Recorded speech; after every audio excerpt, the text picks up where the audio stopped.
الإسكندرية هي عروس البحر الأبيض المتوسط. هي أكبر ثاني مدينة في مصر بعد القاهرة، وتعتبر العاصمة الثانية لمصر، وكانت العاصمة القديمة ورقم واحد حتى تحولت عاصمة مصر إلى الفسطاط بعد دخول عمرو بن العاص 21 هجري. طبعا بيرجع مسمى اسم مدينة الإسكندرية إلى المؤسس الأساسي والقائد المقدوني الإسكندر الأكبر، اللي جه مصر 332 وهنعرف قصته.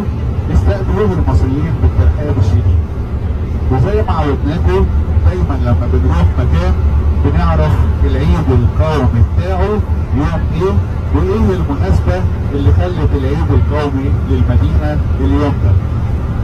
العيد القومي لمدينة الإسكندرية هو 26